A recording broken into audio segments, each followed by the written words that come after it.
নমস্কার বন্ধুরা, নবদিগন্ত চ্যানেলের পক্ষ থেকে আপনাদের সকলকে জানাই স্বাগতম।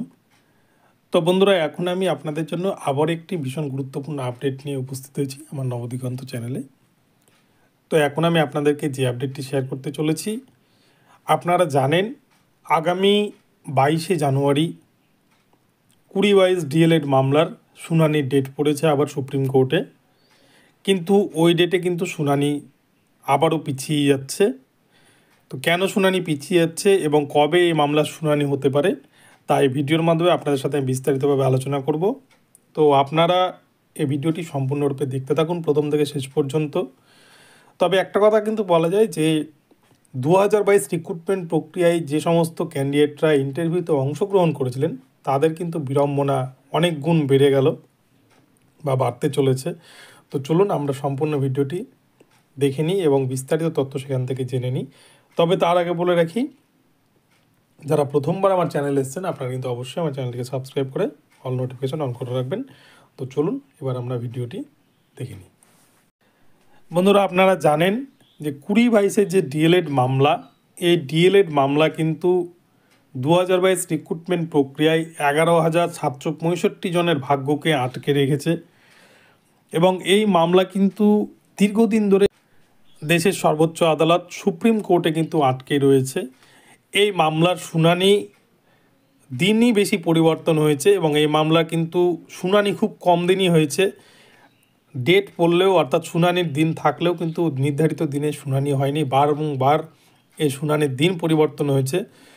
এই মামলাটি রয়েছে সুপ্রিম কোর্টে হিমা কোহলি ম্যামের বেঞ্চে এবং এই মামলাটি কিন্তু ডিসেম্বর মাসেই হয়তো নিষ্পত্তি হয়ে যেত, কিন্তু হিমা কোহলি ম্যামের মারা যাওয়ার কারণে উনি বেশ কিছুদিন সুপ্রিম কোর্টে অনুপস্থিত ছিলেন, সেই জন্যই কিন্তু এই মামলাটি বারংবার ডেট পরিবর্তন হয়েছে।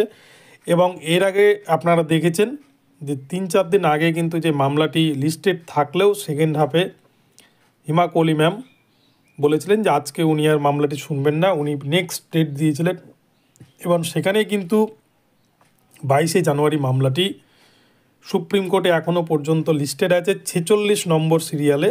অর্থাৎ সুপ্রিম কোর্টের যে কজ লিস্ট সেখানে কিন্তু 46 নম্বর সিরিয়ালে লিস্টেড আছে, কিন্তু 46 নম্বর সিরিয়ালে 22শে জানুয়ারি লিস্টেড থাকলেও এই মামলা কিন্তু আবারও ডেট পরিবর্তন হতে চলেছে। এই মামলা কিন্তু নির্ধারিত যে ডেট অর্থাৎ 22 জানুয়ারি 2024 সেই ডেটে শুনানি হচ্ছে না। কেননা তার কারণ হিসেবে কিন্তু আমি বলছি আপনাদের, সেন্ট্রাল গভর্নমেন্ট অর্থাৎ কেন্দ্রের মোদী সরকার কিন্তু 22শে জানুয়ারি দিনটিকে অযোধ্যার যে রাম মন্দির উদ্বোধন, সেই রাম মন্দির উদ্বোধন উপলক্ষে ওই দিন কিন্তু কেন্দ্রীয় সমস্ত অফিস এবং সমস্ত ডিপার্টমেন্টে কিন্তু হাফ ডে ছুটি ঘোষণা করেছেন। সেই জন্য কিন্তু 22শে জানুয়ারি 46 নম্বর সিরিয়ালে যেহেতু আছে, তাই মামলাটি কিন্তু ফার্স্ট হাফে ওঠার চান্স খুব কম। তো সেই ক্ষেত্রে এই মামলাটি ওই দিনও শুনানি হচ্ছে না, কেননা যেহেতু হাফ ডে এবং ওই দিন রাম মন্দির নিয়ে কিন্তু একটা বিশাল উন্মাদনা থাকবে সারা দেশ জুড়ে এবং সেই জন্য কিন্তু সেদিন এই মামলাটি না ওঠার প্রবল চান্স রয়েছে।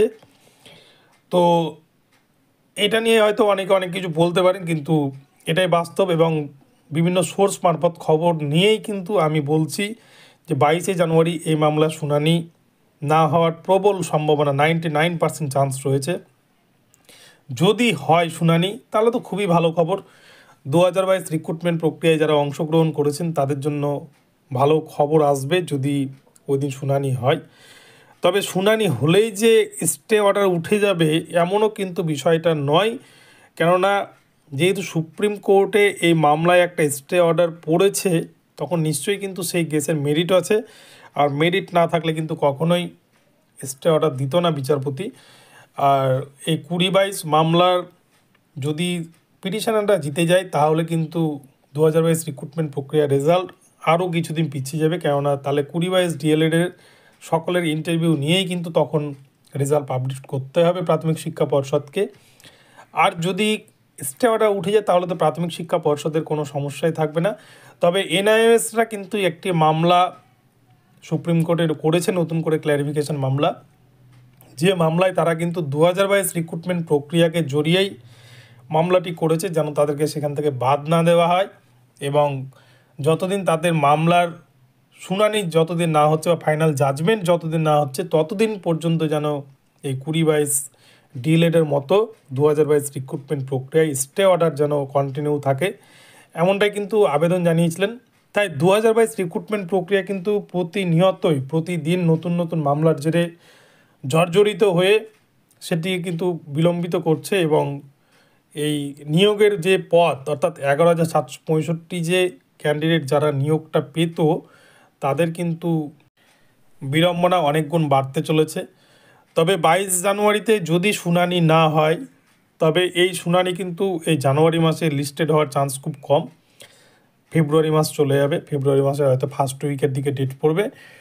তবে এই মামলার শুনানি হলেও কবে স্টে অর্ডার উঠবে তা বলা মুশকিল। তবে 22 জানুয়ারি শুনানি হচ্ছে না এটা কিন্তু ধরে নেওয়াই যায়, যেহেতু ওদিন রাম মন্দির উদ্বোধন এবং সেদিন কিন্তু কেন্দ্রের তরফ থেকে হাফ ডে ছুটি ঘোষণা করা হয়েছে। তো এখন দেখা যাক কি হয় শেষ পর্যন্ত।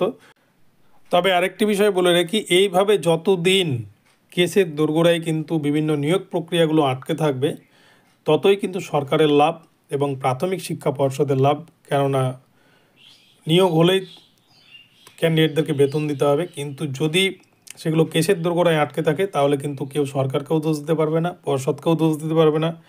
তাই এটাও কিন্তু একটা ভীষণ একটা মাস্টার স্ট্রোক।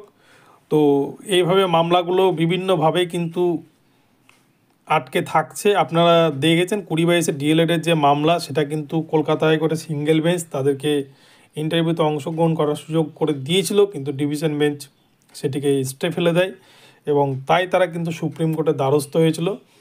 আর পর্ষদও কিন্তু চাইছে এইভাবেই যেন পিটিশনাররা নিজেদের মধ্যে এরকম মারামারি করতেই থাকে বা মামলা করতেই থাকে, তাহলে তাদেরকেও কিন্তু কোনো রকম ঝামেলার মধ্যে আসতে হবে না এবং একটা নিয়োগ প্রক্রিয়া কিন্তু দীর্ঘ 5 বছর ধরে চলতেই থাকবে। তো 2022 নিয়োগ প্রক্রিয়া রেজাল্ট কবে যা আসবে এটা কিন্তু বলা ভীষণ মুশকিল। এটা কিন্তু 2009-এর যে প্রাইমারি সেই প্রাইমারির মতো হয়ে যেতেও পারে, না হওয়ার কিছুই নেই। কেননা আমরা দেখেছি সুপ্রিম কোর্টের 2009-এর রেজাল্ট কিন্তু দীর্ঘদিন আটকে ছিল, তারপর সেটার রিক্রুটমেন্টের অর্ডার হয়েছিল। তো এটা কি হবে সেটা সময় কথা বলবে। তো যাই হোক, তো ভিডিওটি আপনাদেরকে আপডেটটি দিলাম।